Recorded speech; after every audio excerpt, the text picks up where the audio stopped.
Hello guys, nyaya nayo nhasi yakamira kadai. Hanzi ndine mwana ne 6 years. Saka mwana uyu ndane 3 times. Kuda kundava nemwedzi 3 times ndichiti ndikasvika kumba ndichibva kubasa.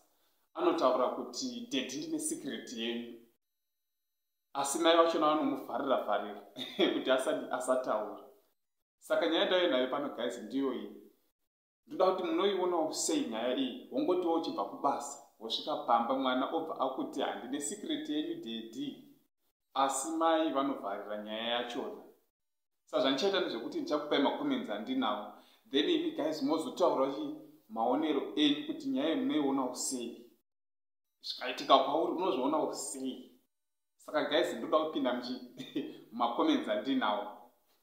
Hanzi ni comment yekutanga. Dedza mwana moenda kumashops, mofamba henyu muchikurukura dzababa nemwana. That child might be young, but I think she might be suffering from her mother's action. Mwendobva taura kuti, you know your wife better. Kana uchimutyira, she is hiding something from you. Bad things. Asi kana uchimutemba, she is up to a huge lovely surprise. Common sense inobatsira, ishandise before you overthink. Kana iri birthday month yako zviri obvious, but kana isiri and mwana ane about a month achingoti secret. Find a way yekudzinga amai unyengerere mwana anokuudzai. Trust nobody in this world, even yourself. Then imwe ndobva ataura kuti 6 years dzamazuva ano atokura, but now dai wambotora off, but you don't tell her. Wongobuda as usual, unozvibatira mwana atokupa ma-highlights ezvikuitika. Zvidzore until you get better results. Mwendobva taura kuti let the children talk and let the adult listen.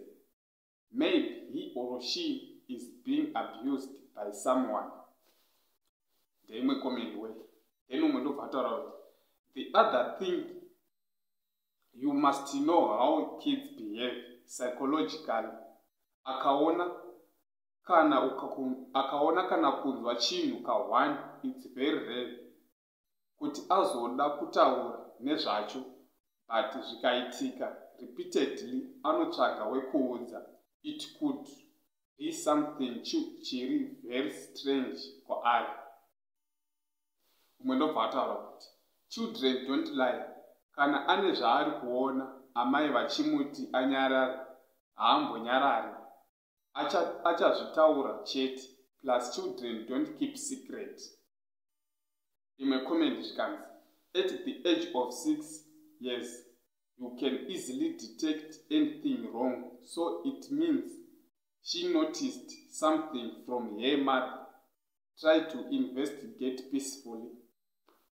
Umwe ndobva ataura kuti don't worry, mwana achataura chete. Zvikanzi neimwe comment, take her out, spoil her, and you will know the secret. Thank me later. Umwe akataura kuti take action fast bro. Then imwe comment zvikanzi, wagona wangu watora mwana. Hanzi wagona wangu watora mwana wochiti. Hanzi wagona wangu tora mwana wochitengera zvachinofaira, but zvauchaudzwa zvinobaya. Iwe gara wakagadzira pamwe pekugara, usarova kozi hapana zvichadzokera. Hanzi hapana zvichadzoreka, shungu dzingabata apa poda kuva murume akatsiga. Umwe akati kune secret yako. Umwe ndobva ataura kuti kufungira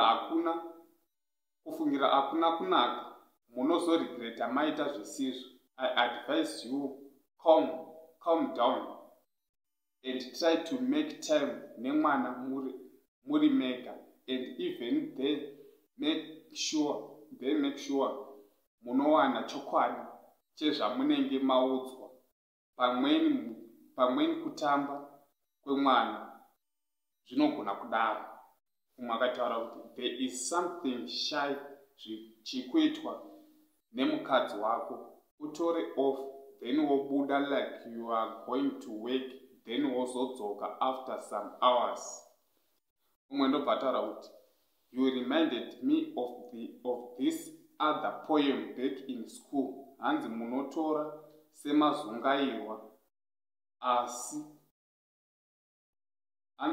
semazungairwa asingaoni kana kunzwa, but that's not the case. They see and they know that they see. Taura nemwana. Saka ndo makomenzi andangoya nawo guys. Tichiti nyaya munaiona sei? Wasvika kumba mwana wobva ataura kuti ndine secret yenyu baba. Kana kuti ndine secret yenyu mama.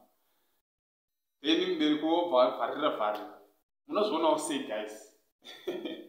Ndochandangoya nacho ichi guys. Chita ngatisangane kumacomments motaurawo maonero enyu. Apa ndataurawo maonero evanhu. Ndisingapedzi nguva yenyu chiti thank you kune vese vakasubscribe to this channel. Nevasati vasubscribe chiti subscribe, like, comment. Blessed.